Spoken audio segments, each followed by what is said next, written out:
Morning, Jonah. Morning, Patrick. It's, the weekly weather report, it's snowing here today. Oh, really? Okay. It's happening. It's happening November has arrived with an early early. dusting. It's early, but yeah, early Yeah. dusting. We finally had a little bit more warmth, actually. It's been also really cold here of late for this area, which means get a sweater. On one day, I went for a walk out at Stone Mountain with my brother who was visiting, and it's a really extraordinary spot here in Georgia. Granite outcropping surging up out of the earth. And it was too cold. I was like, I am not properly dressed. So yeah. Well, wherever you are listening to this or watching, welcome to the light in everything. Where two priests speak about Christ in a living conversation. We begin each of our sessions with a reading from the Gospel of John in the 8th chapter, verse 12. And again Jesus spoke to them, saying, I am the light of the world. Whoever follows me will not walk in darkness, but will have the light of life.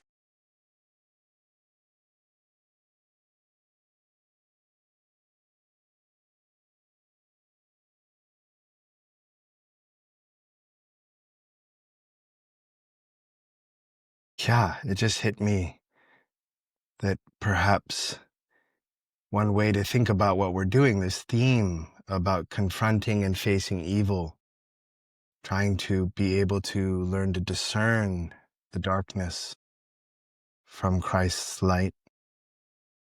When I hear those gospel words this morning, Mm. those who you will not walk in darkness, but will have the light of life. It can make one perhaps think that there is no darkness if you're focused on Christ. You will not walk in darkness.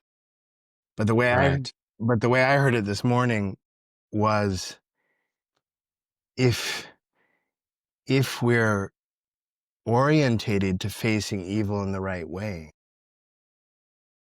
that even the darkness can become useful, illuminated, can have a purpose for how we're to live with Christ. So in that sense, become enlightened. The darkness itself becomes enlightened. And I think that's a general orientation that I know you and I both have. It's not that the darkness isn't there,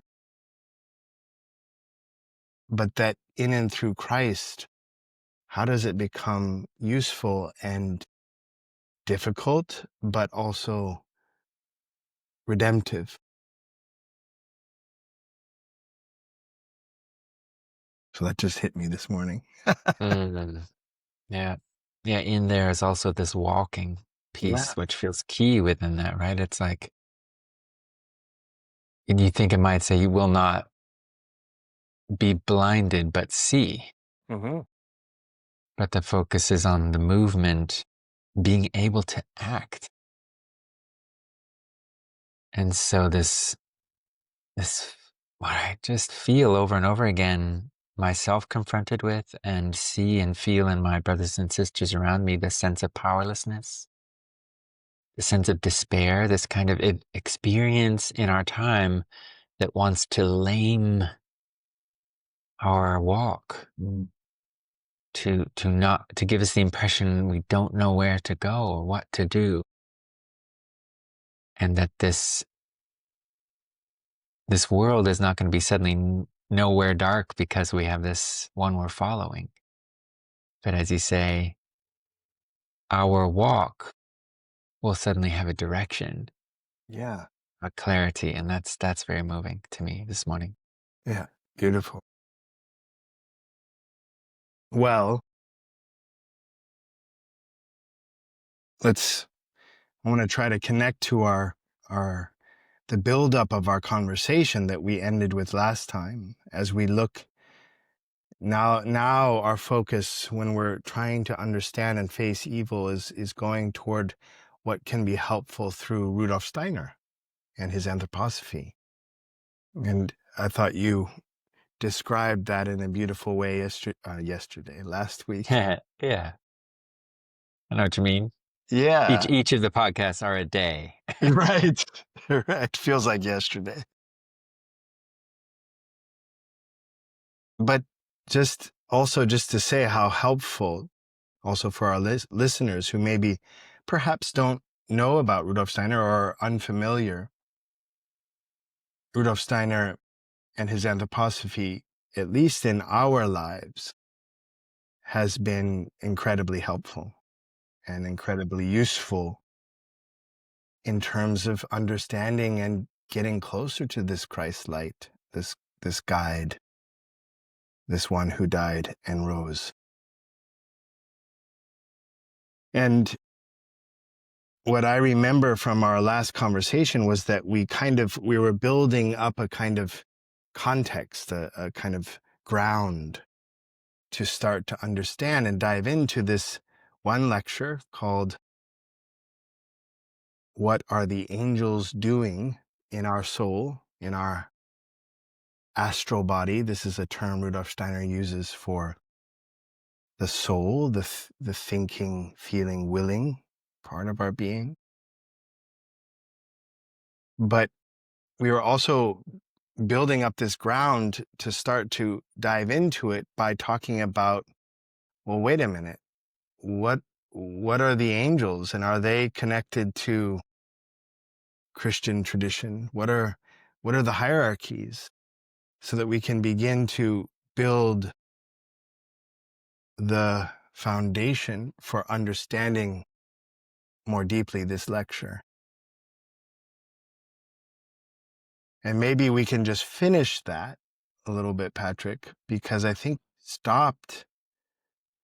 we didn't describe the members of the human being either, which I think is going to be important, or we did a little bit, but maybe we can just give a little bit more fuller picture before we then dive in fully to this lecture.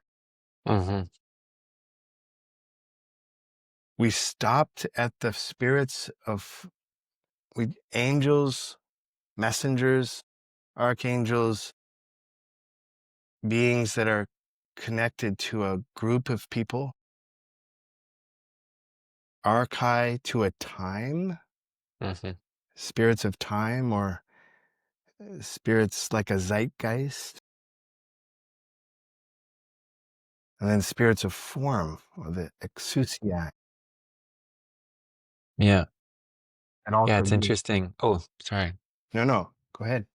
Well, just, as I know our listeners will be at various different layers of experience and thoughts around these things. How do I think and understand these beings that I can't see with my eyes? Are they just kind of theoretical ideas, or only if you have a certain clairvoyance or clairaudience can you perceive these beings, and otherwise you just have to believe the people who see them? Um, and sometimes it can be helpful to also look at the beings below us, because I think with Mm. human beings we're so familiar with actually a quite extraordinary thing, which is we meet a something in the world that looks back at us when we meet a human that can speak and share its ideas, thoughts, what it wants to do. And we have the impression through that the spirit of this being is present inside the thing we're meeting. So the entelechy, the spirit, the internal person, the I am, is embodied and enclosed within the frame of that one body. And so we have an idea of body and spirit that is one thing. It might seem obvious, but it becomes clear, for example, when we speak about cats, for example. and dogs, or cat lovers and dog lovers. Now, there's a ton of breeds and there's incredible variations, but there's like catness that people are very familiar with. They know, like, well, and you can see like cats do this, and that's why cat videos, you can watch them endlessly. It doesn't matter which cat it is, it's cat doing cat things. There's a wide variety, please. Don't misunderstand me, oh cat lovers out there. Incredible personality differentiation, but like catness is very clearly something that extends beyond the individual body of the cat and lives as expresses itself in all cats. And so in order to actually find the spirit of the cat, you actually need to raise your consciousness to a much higher level. You don't meet it directly. It can't speak to you. It can't tell you in direct language. It's not looking back at you directly out of the cats, but showing itself through their behaviors and so forth. And then if you go to another layer down to the plants, I think it's even more strongly present. You really don't have all the dynamic personality expressed like you do have in the animals, but you clearly have something governing a lawfulness governing all the growing ones. And there are like then powerful differentiations within large groups, like all mushrooms express a certain kind of character in their extreme variety. Or the trees, yes, there are oaks and there are pines and all these things, but there's something, there is a spiritual being in whom the secret of the trees are hidden, their identity, that you can't address by going to the oak tree outside and talking to it directly. This is such a miracle that I can meet you to this morning. And I know, yes, I know you're a human and you're a man and you're a white guy who was born in California. There's a lot of those group things that you are a part of that speak through you. But there's a utterly unique being, Jonah, who I'm also meeting. And that person is who I can have a conversation with this morning. And it's just not the same with the plant world. I actually have to go to an even higher realm of existence to find the spirit of the trees and become in dialogue with that mighty being who is expressing itself in the body of all the trees on the earth. It has a relationship with all of them. So this lifting up our attention beyond the human sphere into angels, like what is their consciousness like? What is their body?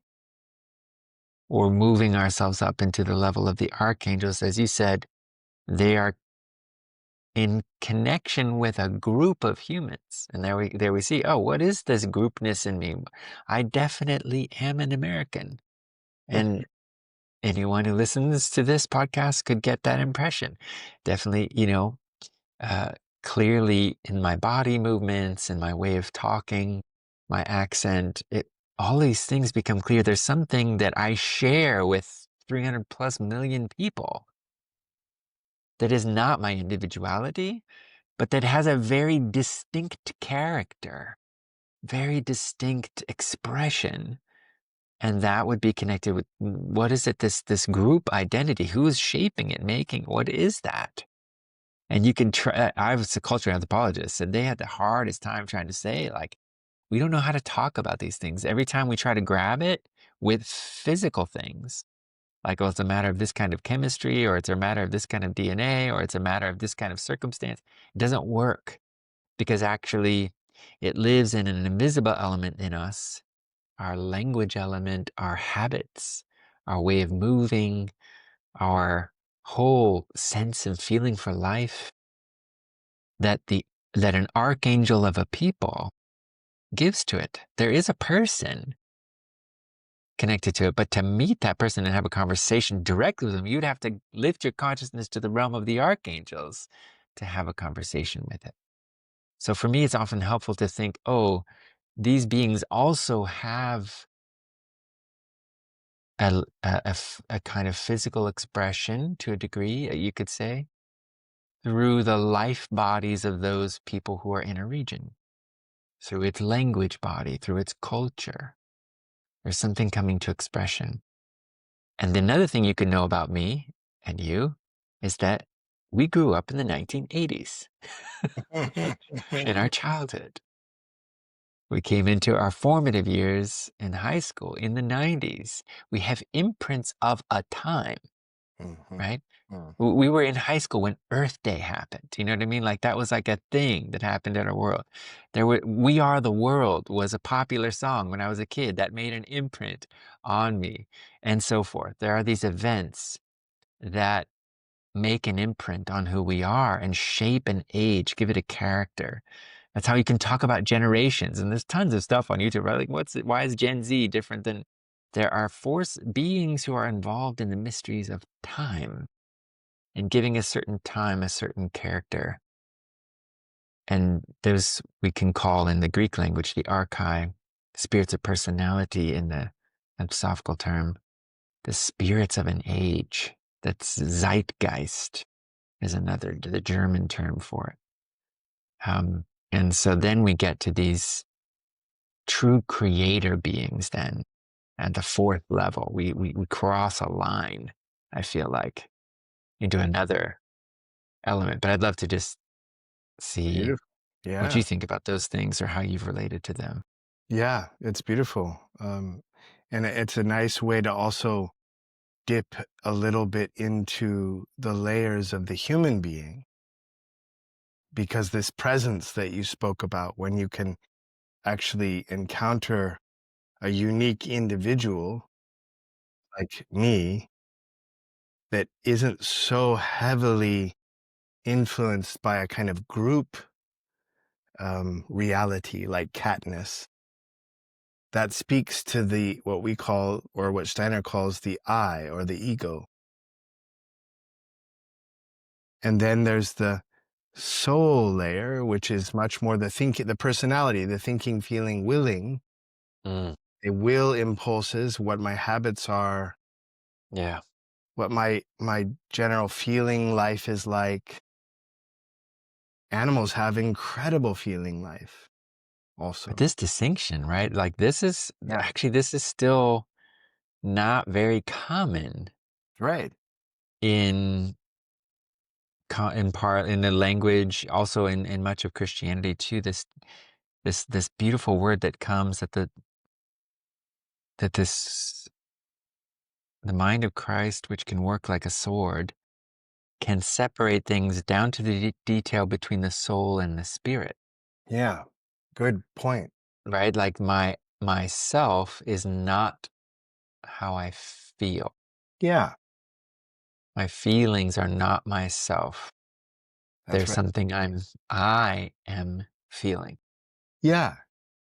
So then your soul and your, in that sense, then your I, or your ego, is something that kind of disentangles and is able to bear witness, feel itself surrounded by a thought or a feeling, but doesn't have to identify with it. Meaning, I don't have to react. I don't have to react to it. I can just observe it.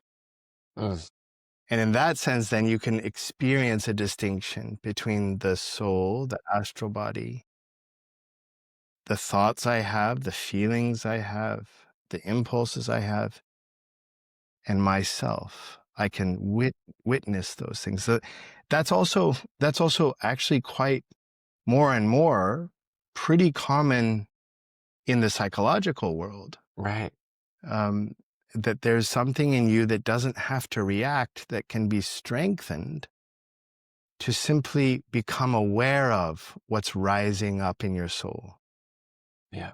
And it can be an expression of deeper health in a psychological sense, to have a stronger witness part of your being, your I, but that then can ask, and I think this is crucial, connected to the nature of the human I, or ego, that is different in animals and plants and stone. Mm, that we can then, with this, looking at our feelings, or maybe I'm angry, maybe I'm hungry, looking at the thoughts I have, the habits and impulses I have, I can ask, is this good? I can wonder, is this right? Yeah. Is this the way I want to walk? Is this the way I To want to be? walk? Yeah. And this capacity to ask the question and to actually have a sense for, I could do something else Yeah. that would Amazing. actually be good, and Yeah. this other thing would not be good. Yes. A lion never asks, should I be a better, maybe I should be like an elephant because that's good. Yeah. Or Maybe I maybe, should chill it out on the whole alpha thing today. You know, I'm to stop being such a like, throwing my weight around, in the right? in the pride. Maybe I should just give those lionesses, take a break. No, Yeah. no, maybe I should Maybe just, the lionesses be like, you know what? This whole hunting team as a team thing, I'm just gonna go it on my own out here. I'm sick of like being a part of the group. yeah, It's right. And that's where you realize it, right? You realize they're going to just be who they are. And there's something beautiful about that, of course, right? Because beautiful, there's beautiful, an agony in our situation of like, right? so okay, I'm separating out and I can look at these things, but so how am I supposed to be? Right? So there, that's then the kind of shame and guilt can come in. So it's Mm. not necessarily better to have an ego. Yeah, yeah, It's just a fact that you have this other layer of your being as a human. yeah. And it brings its own suffering, but it also brings a possibility to then ask and look at your soul. What's in my soul? Mm. What kinds of impulses and thoughts and pictures are arising, and are they good?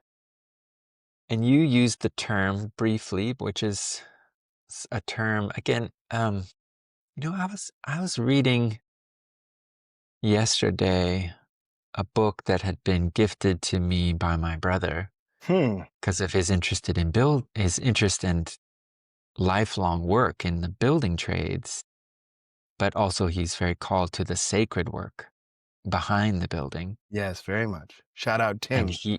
yeah, he, I say, the Temple as Man, I believe is the English title. It's originally in a French term. It was a whole amazing study that a man did who moved to Egypt and for 8 years studied the temple at Luxor.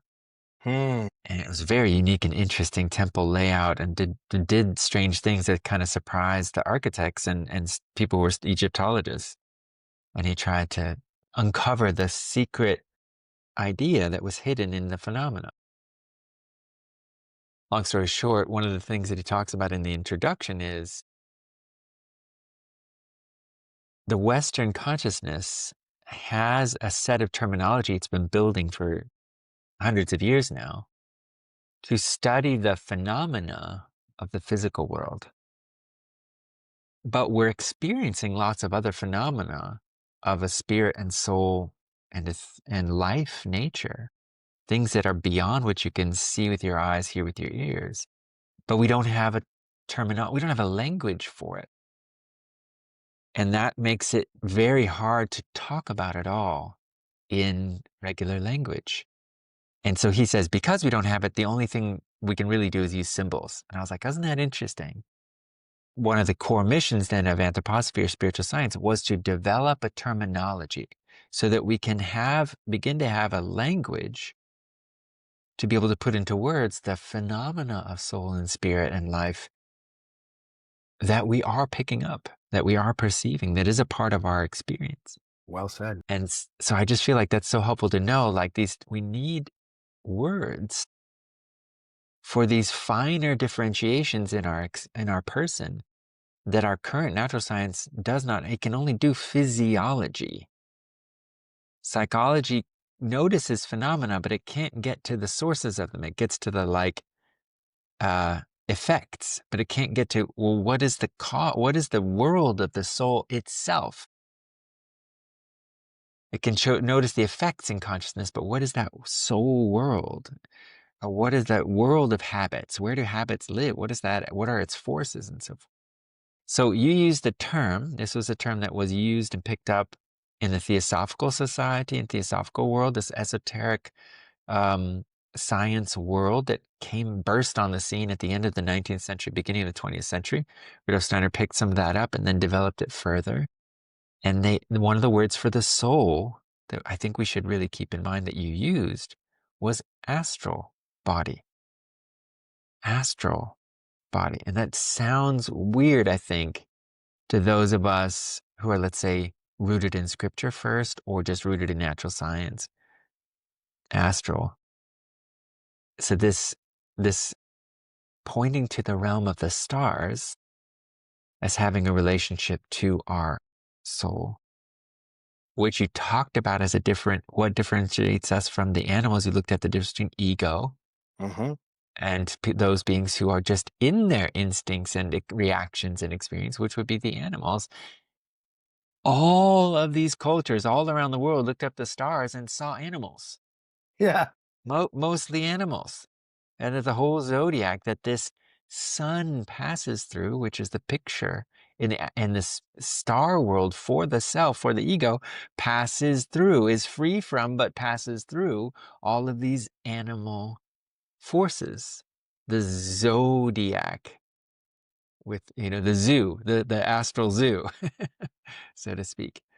So I think that's helpful for us to build up this language and the terminology that sometimes you will find in the work of Rudolf Steiner and other people who try to develop spirit science, the term astral body, referring to this world of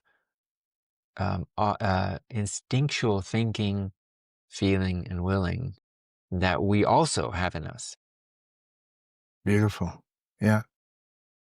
And in a way, we can see in the origins of the human being what the stars, the heavens what role they played on influencing what we think, do, and feel.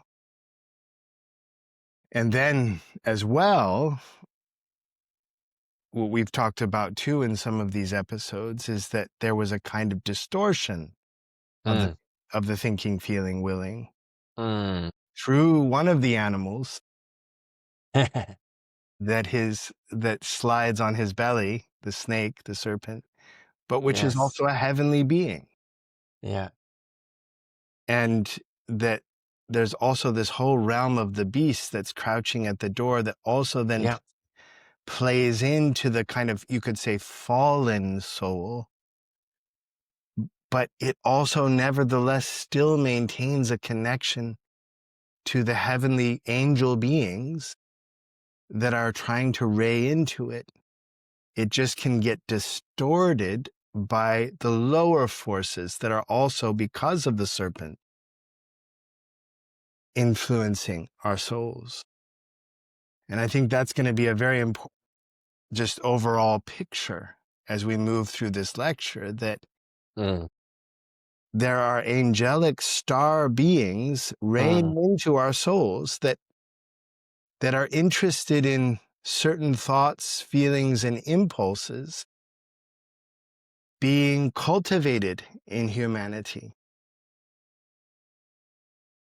And there are also distorted qualities of those impulses, thoughts, and feelings because of the nature of the fall and how we've been infected with the serpent. Yes. Yeah, well said. So, yeah, so perhaps that's enough to maybe just touch. Then there's this other layer with another word, as you said, to be able to identify certain things that are more subtle.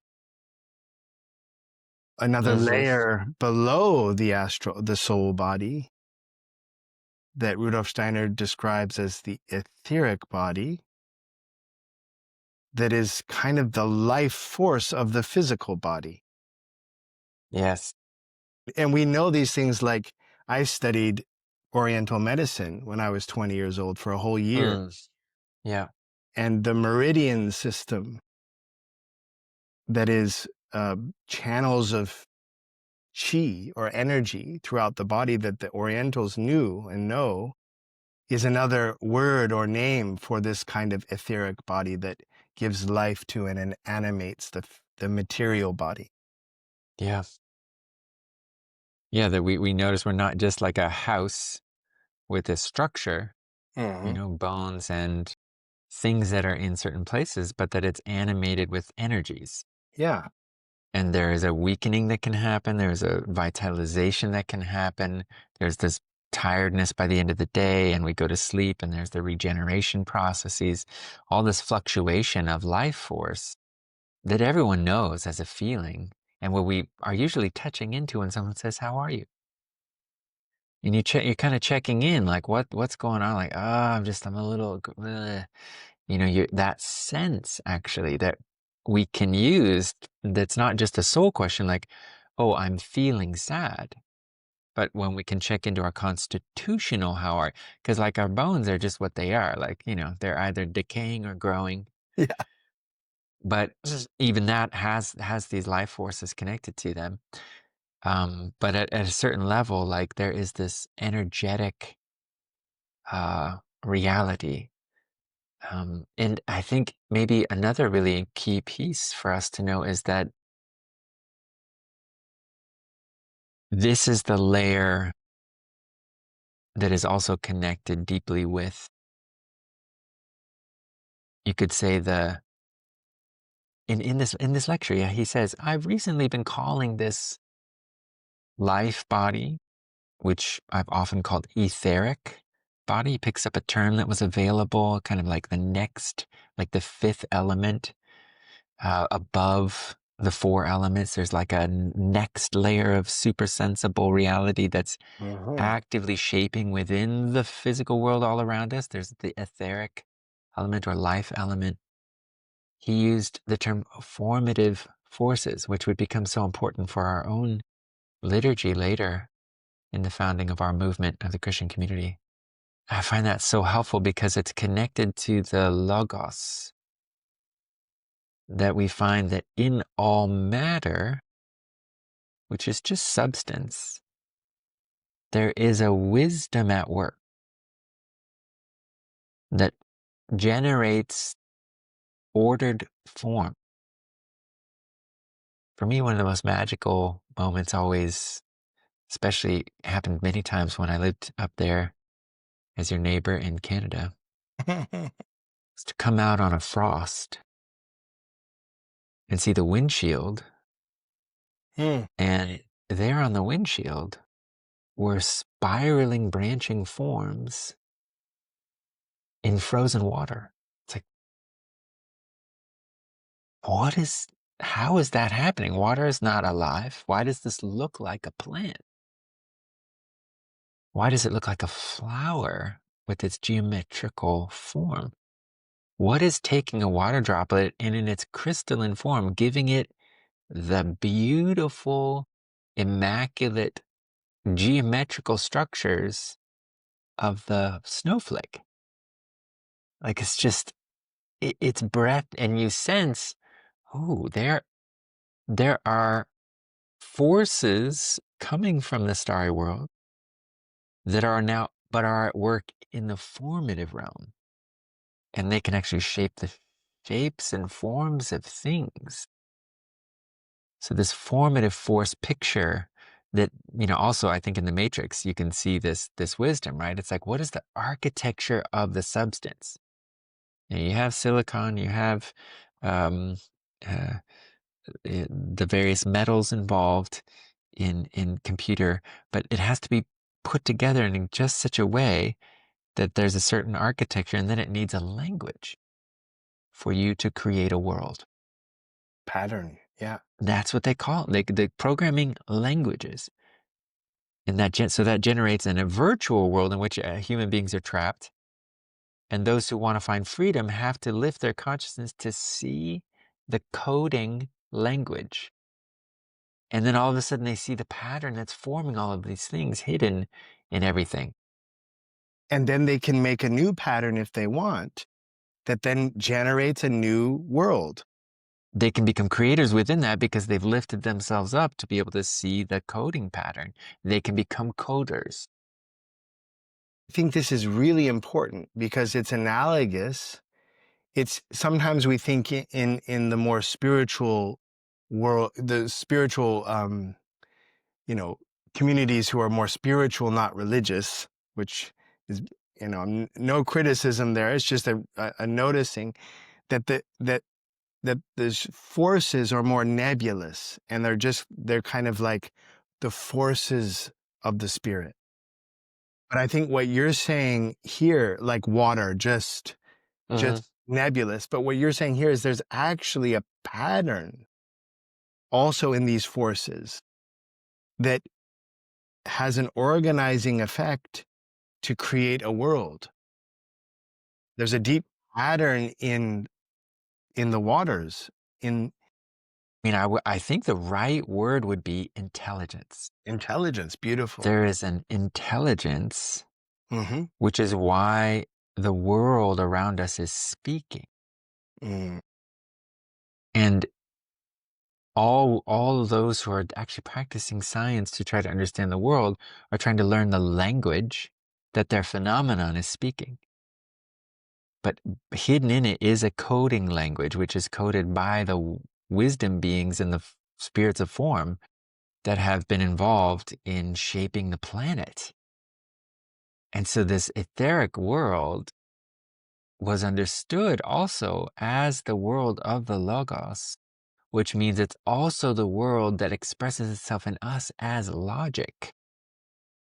That the human intelligence and human mind has its that a mind appears, that a brain appears in the human being as a mirror of the intelligence of the universe is connected to the formative forces realm. So that sometimes we think of our thinking as the deadest part, but that's because it's like the moon to the sun forces of the actual etheric, the living, life shaping, creating logos at work in life forces.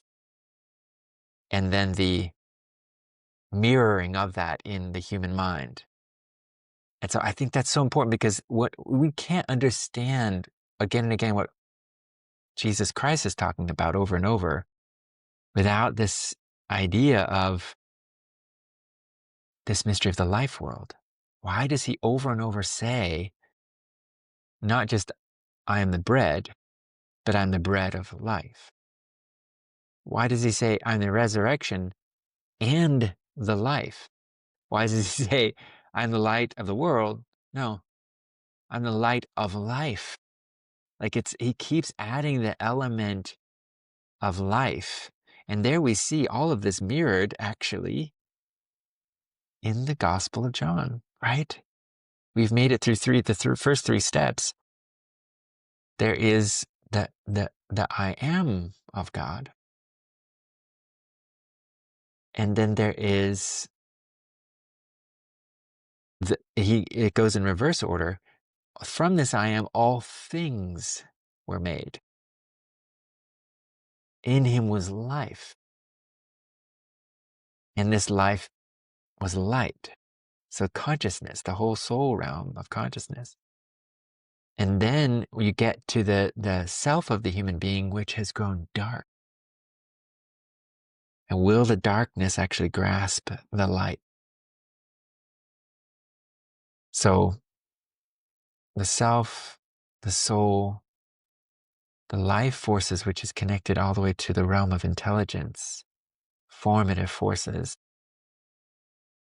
the living intelligence of the universe.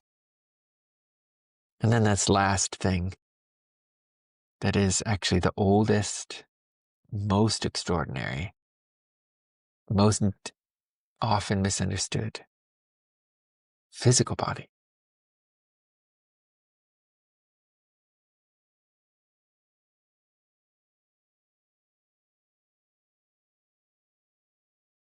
Beautiful. Well, I feel like we have a maybe not totally filled out ground, but at least a start that I feel like is a good Mm, foundation to have a sense that there's these layers of the human being, and there's these different beings, hierarchical beings that are working like kind of like stars, intelligences streaming from the stars, working also into our being. And this picture of the human being as a kind of receiver also of thoughts and feelings and intelligences into our soul, into our astral body of higher beings. mm, This is the beginning thought, you could say, of this lecture, mm, that there are angel beings, messenger beings, the closest to human beings, that are actually being guided by the spirits of form or the intelligences, the logos beings, to inspire certain picture thought impulses and feelings in our soul for a particular purpose and evolutionary step in humanity's development. And Rudolf Steiner gives three things that they're doing, three names. And I wonder if I just say the names first, but then you can start us off slowly into the first one, perhaps, and just see how that was going to be my question to you. How do we start this understanding of what the angels are doing in our astral body? yeah. Rudolf Steiner describes it that there's three types of impulse, picture, thought, seeds of intelligences that the angels want to inspire in the human soul so that it can possibly, in freedom, guide the human witness, the I being, the ego, to a next stage of goodness. Let me put it that way. Beautiful. And he says the first type of impulse or inspiration that the angel is trying to bring into our being has to do with community, has to do with our sense for brotherliness, sisterliness with all humans.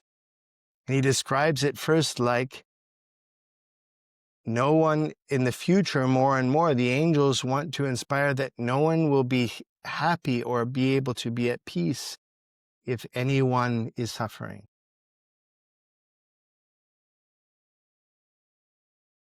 So I'm going to describe all three just briefly and then Yeah. hand it over to you to guide us into how to work into these things. The second one he describes is a kind of relationship to the divine in everyone. He describes the divinity in all human beings, that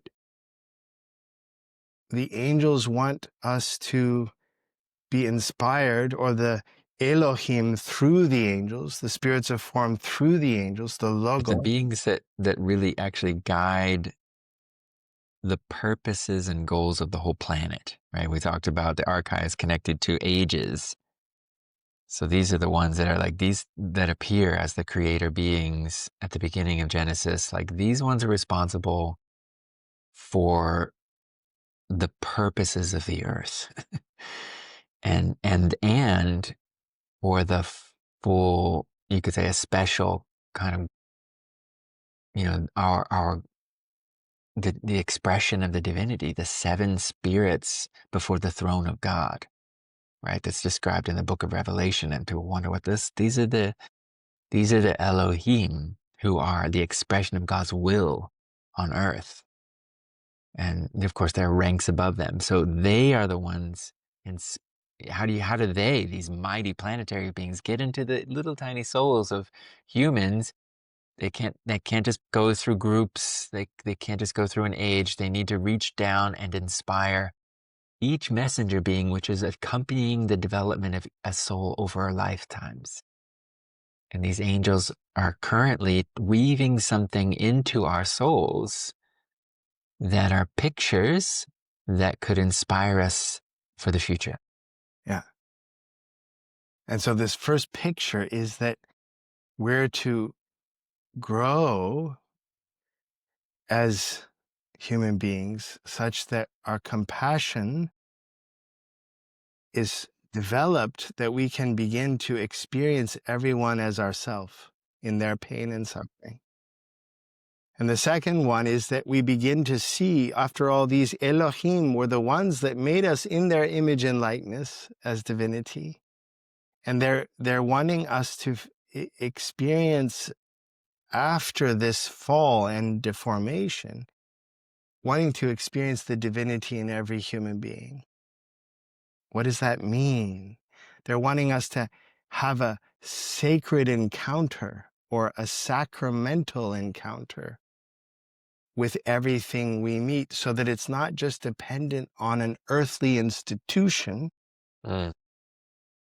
but liberated, that in the sense that any human I encounter, I can have an holy moment of seeing God in them, let's say.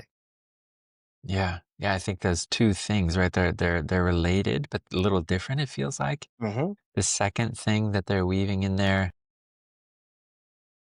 an atmosphere and spirit of freedom, which, by the way, I just had a meeting with the committee of the congregation in Hawke's Bay, New Zealand, and they were just talking about what was growing in their midst. And that was one of the things they shared. It was just so beautiful. You could see them lighting up, breathing better, feeling inspired, because there was a feeling of freedom. There was room for initiative. There was this quality and atmosphere of freedom. And this is where the church, insofar as a church uses pastoral or biblical authority to control another human, to override their sense of conscience, their minds, to force them into submission, rather than, as we've talked about, the free human being who can explore things on their own, discover truth, and go, I willingly submit out of the freest part of my being. It's not that there's, on the one side, there's submission, on the other side, there's no submission. You're right. Right? That's the first immature step in freedom, is like, oh, I'm not submitting to you. Yeah, that's great. Well, what will you submit to? You're going to be submitting to something. So it's just the freedom and the process whereby that's what's so beautiful about the Declaration of Independence in the United States, is just the statement that a human being is free to pursue what it is that will bring them happiness. And happiness in the old deep sense of the word, fulfillment, blessedness, completeness, fulfillment, which you can go off the rails, right? It's like, but we're not gonna, religious life cannot be a control mechanism anymore. Mm. That's dark.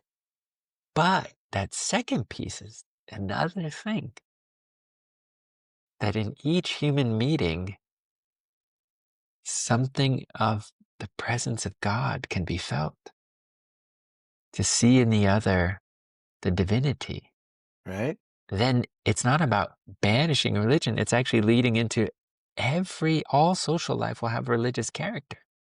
That's that future. That's the future. And he says there's a liberated aspect to it, that it doesn't depend necessarily on an institution, right? That That's it. that To sustain it. Yeah. yeah, it doesn't mean that an institution, because of course this lecture was given before the Christian community was brought into being, that has a different character of institutionalness for Rudolf Steiner. But even in our institutional Christianity, we don't consider that it's only at the church building and at our altars that you can experience a sacrament. Yes. That's Yeah. So not it a thing. heals. Yeah, Yeah, it heals the has a chance this thought has a chance to heal the church of possessing God, this kind of horrifying illusion that this is the only place where God can be found and his blessing is at work. that's right. But actually, this is the place where hopefully we're helping awaken in you a growing sense that you will meet him in your life. You will meet him in other people. Yes. And so, in that sense, sometimes there can be an error also in our circles where we say we're trying to make sacrament unnecessary, or Right. it can even go so far as priest unnecessary, or uh, church in the deepest sense unnecessary, ecclesia. Mm, But that's not what Rudolf Steiner is saying. He's saying that it's just free from an earthly institution being the sole place, but that there's always actually going to be sacrament more and more, that that's sacrament it. itself becomes the whole world. That's it. The mission, the myth that our mission is to extend so that by the end, there is no temple. There is no holy of holies. Everything Is the is temple. temple. Yeah, It's actually from the altar out an extension that goes into every part of life. that's it. And all who continue on into the new world will be consecrated priests. Yeah, So it's not that's the right. doing away of it in any sense of the term, And but an expansion and a deepening.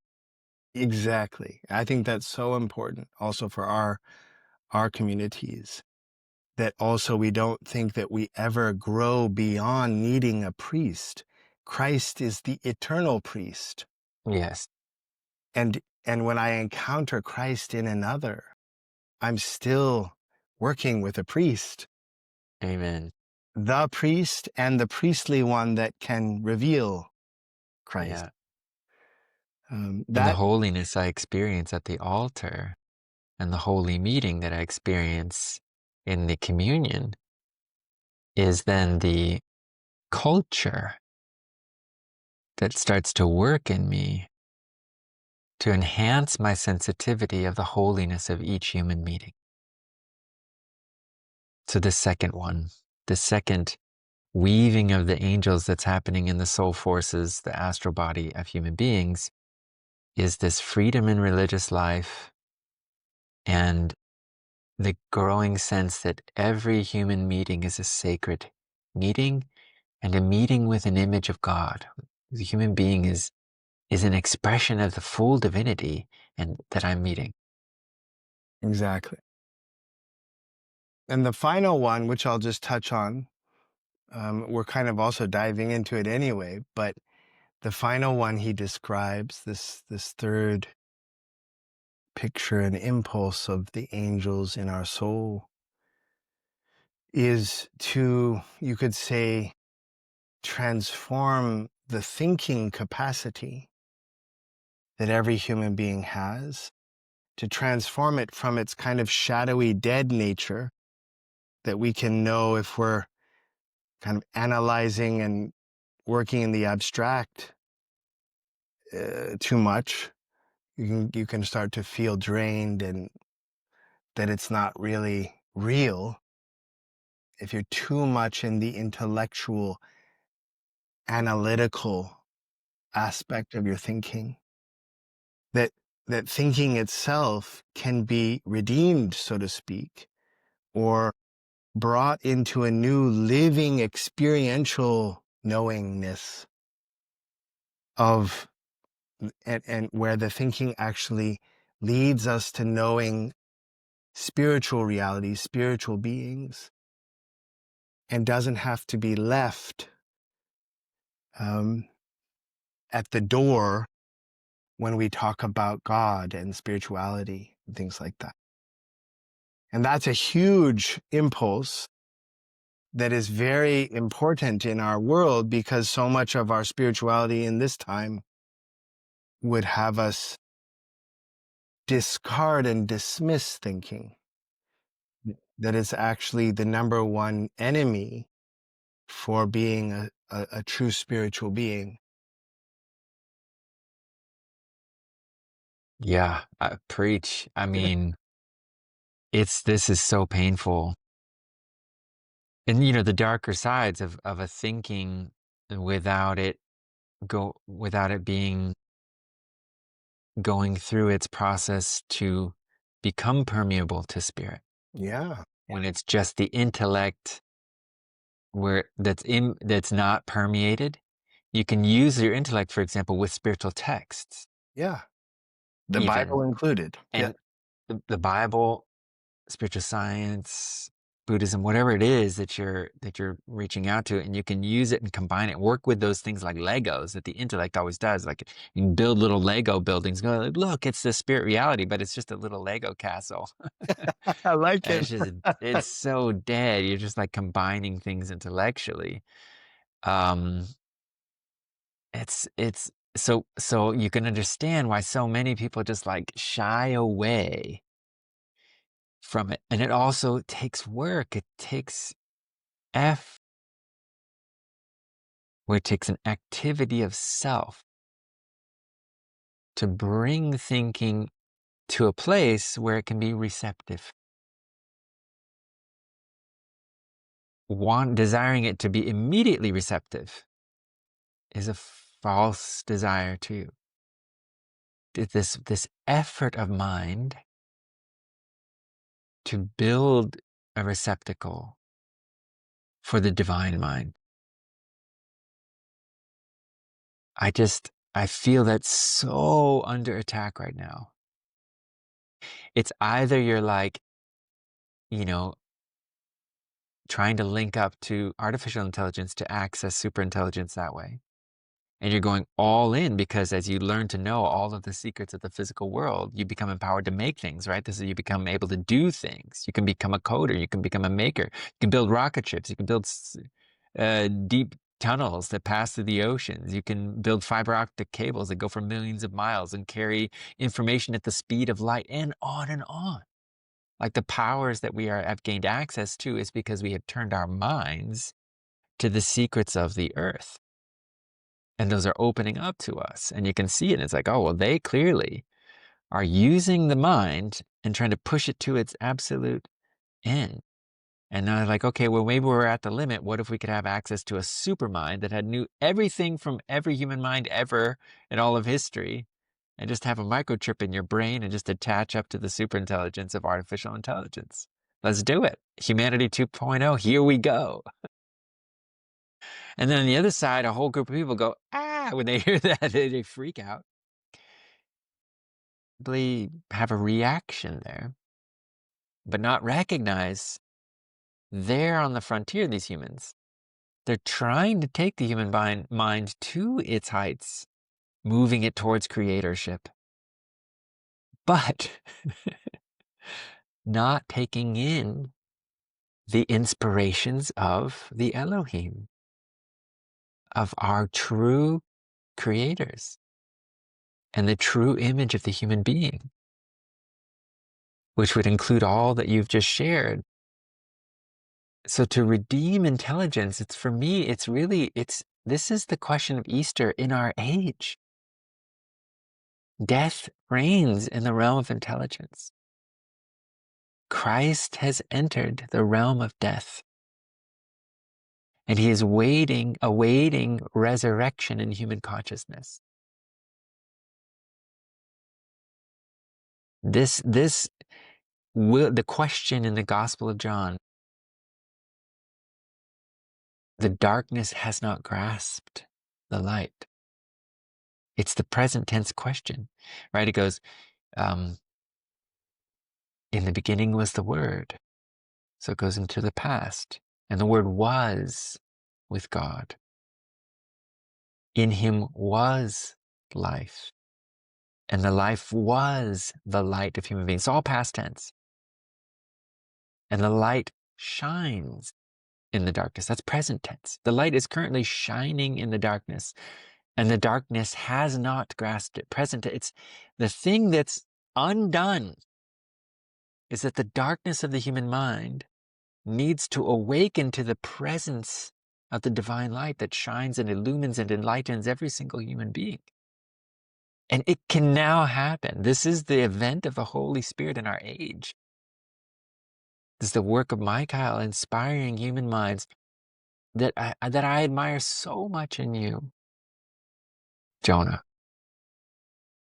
because you always bring your whole humanness, your heart, and your will, saturating your mind. You never just think logically. You fill it with feeling and the presence of being. And then those thoughts become a place where the messengers are speaking. Like, where did I get these thoughts from? If I study scripture, if I take my mind and read another, you are devouress of books. You think a lot, but you're not intellectual in that way. You bring your whole person to it, and so the thoughts that are dead on the page, you take them in, and they come to life within your soul. They rise.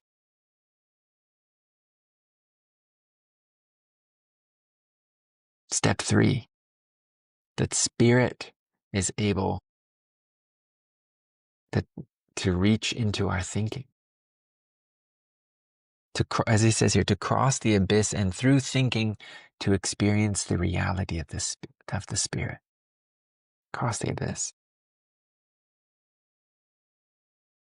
Yeah, well, I'm quite moved that you think that about me, Patrick. Yeah, but I also think that it's a beautiful way to describe this path of thinking that the angels are trying to inspire in us. That it become, you use the word whole human, meaning it's not just a thought that I have that's disconnected from anything I feel or do. Yeah. But the thought becomes an alive force in me that I can actually feel something new about the reality that the thought is telling me. And that feeling moves into my life, etheric body, that has a power to it and can bring me into a new relationship with my life. And even affect my physical body. Yeah. I was speaking to one of our students who had this powerful experience with the creed of the Christian community, where he was really sick. And he spoke it in such a way that he felt the reality of the thought come into his feeling, come into his will, and it changed his physical body. He became Yeah. well. So that's another way to think about this living thinking, or thinking that can lead us into a spiritual experience, that it becomes so embraced, received, felt, that it becomes a force, a power in our lives. Yeah. And I really want to bear witness to, I think, the spiritual event of anthroposophy, Mm. of Rudolf Steiner's life and work, as, he wrote 30 books. We have over 6,000 lectures that were recorded.